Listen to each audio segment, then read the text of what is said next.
कितने बच्चे? मेरे 3 बच्चे, 4 बच्चे थे। जो बड़ा बेटा है वो कत्ल हो गया और अब अच्छा। 3 बेटियाँ हैं मेरे पास। मुझे ये बताएँ कि उस दिन क्या हुआ था कि आप लोगों ने पुलिस कस्टडी के अंदर एक बच्चे को कत्ल कर दिया है। क्या दुश्मनी थी उनके साथ? जी, इन्होंने मेरा बेटा कत्ल किया था 1 साल कबल।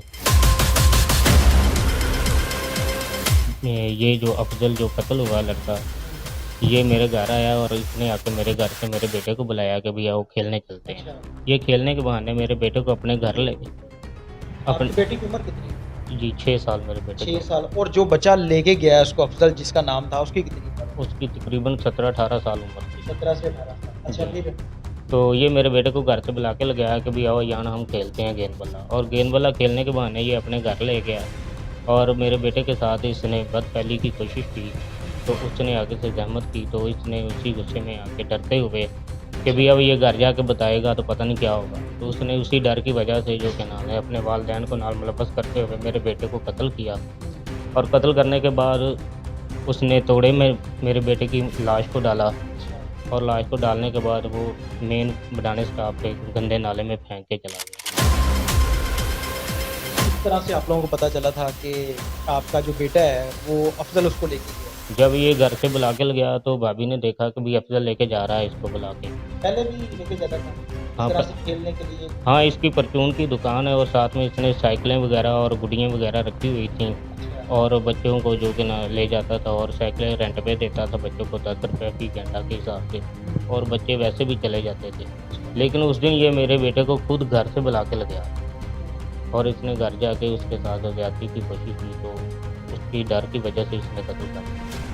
और फिर इसने इन्होंने तोड़े में डाल के, इसके वालिदैन साथ मुलव्वस होते तो इन्होंने तोड़े में डाला और गंदे नाले में फेंका। तो उसके बाद जब हम किस तरह से आप लोगों को पता चला है या आप कह सकते हैं कि इसके वालिदैन किसमें मुलव्वस थे? ये अफ़ज़ल ने खुद इक़रार जुर्म किया है कि भई ये अफ़ज़ल ने किया है? अफ़ज़ल ने खुद इक़रार जुर्म किया कि भई मेरी वालदा और मैंने जो क्या उसके गले में रस्सी डाल के दोनों ने दबा के मारा है, और बाद में मेरे वालिद ने उसको तोड़े में डाला और उसमें सुआ वगैरह या कूड़ा करकट वगैरह डाल के बाद में मेरी वालिद और वालदा ने तोड़ा।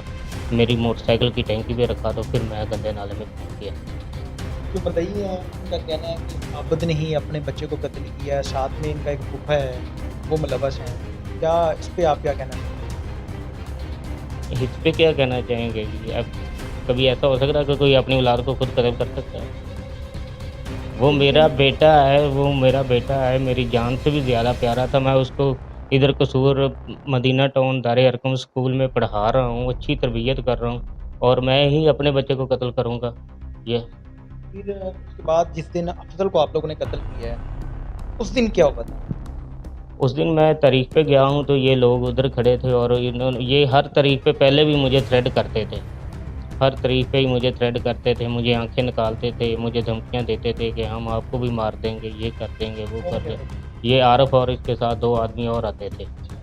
और उसके बाद ये जब मैं तरीक से घर को जाता हूँ वापसी, तो मेरी मोटरसाइकिल के पीछे ये लोग भी मोटरसाइकिल लगा देते थे। रास्ते में मुझे आके टॉर्चर करते थे कि सुलह करो वरना हम आप सबको मार देंगे, सुलह करो वरना हम आप सबको मार देंगे। और ये ऐसे थ्रेट करते थे, हर तारीख पे ही करते थे। और उस दिन जब तारीख पे आया मैं, तो मुझे पता चला, मुंशी ने बताया कि भी 2 तारीख पड़ गई है, तो मैं वापस जाने लगा तो इन लोगों ने मेरा रास्ता रोक लिया और मुझे थ्रेट करना शुरू कर दिया। उसी दिन? उसी दिन थ्रेड करना शुरू कर दिया और मुझे ये एक साइड पे लेके खोखे के पास जाके मुझे खड़ा कर दिया। तो मैं काफ़ी डरा हुआ था कि भई आज पता नहीं क्या होगा, ये मुझे वाक़ई कत्ल कर देंगे आज। आज यहाँ से बचना मुश्किल है, आज मैं आया भी अकेला हूँ, साथ में भाई पहले आते थे लेकिन भाई उम्रे पे गए हुए थे। उस दिन मैं आया भी अकेला था, तो मैं काफ़ी ज़्यादा डर गया, बहुत ज़्यादा मैं डर गया। तो उसके बाद जब ये अदालत से निकले हैं, अफ़ज़ल को पेश करके वापसी आ रहे थे, तो ये हमइयों के खोखे की तरफ ही आ रहे थे जहाँ मैं खड़ा था। तो उधर अफ़ज़ल ने मुझे देखा तो उसने अपने अब्बू को आवाज़ दी कि अब्बू वो आबद खड़ा है, इसको मेरे सामने मार दो। तो मैंने डरते हुए ही फायरिंग कर दी थी। मेरे पास की पिस्तौल होता था मुझे मेरा। ये बताएँ कि जो मदई हैं, उनका कहना है कि जब ये तारीख पे आते थे, 15 से 20 लोग होते थे और ये लोग हमें थ्रेट करते थे, हमें आँखें निकालते थे और पुलिस वालों को साथ लेके आते थे। ये सारा क्या मामला? ये सब झूठ है। हम सिर्फ़ जो हमारे साथिये थे 4 लोग, वो आते थे और एक हमारा मदई था, वो आते थे। बस हम 5 लोग जो के आते थे और 6 माह हो गए हैं कि जो कि केस हमारा शहादत पे आया हुआ है और ये 6 माह हो गए अपना वकील ही नहीं पेश कर रहे कि भाई केस की वो शहादत कहते हैं लगे। कि ये तारीख पे तारीख ले रहे थे, कभी 20 दिन की, कभी 25 दिन की। आप कह रहे हैं कि वो अपना वकील थे। सर आप उधर कार्ड जाके चेक कर लें, तकरीबन 6 माह हो गए हैं ये शहादतों के लिए अपना वकील नहीं पेश कर रहे। आपका क्या नाम है? मेरा नाम जी आतिफ अली, महल्लेदार हैं, दोस्त हैं। सर आबन ने मुझे सुबह कॉल की है, भाई के बेटे का सालाना ख़त्म है, तो ख़त्म के लिए इसने मुझे कॉल की है। तो इसने बोला मैं कचहरी जा रहा हूँ, तो आप उधर आ जाएं, मंडी से सामान लेके आना है।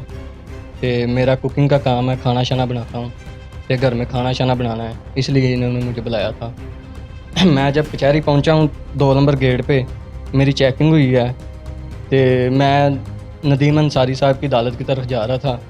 तो जब कैंटीन वाले गेट पे पहुंचा हूँ तो उस टाइम तकरीबन 2-3 फायर हुए हैं।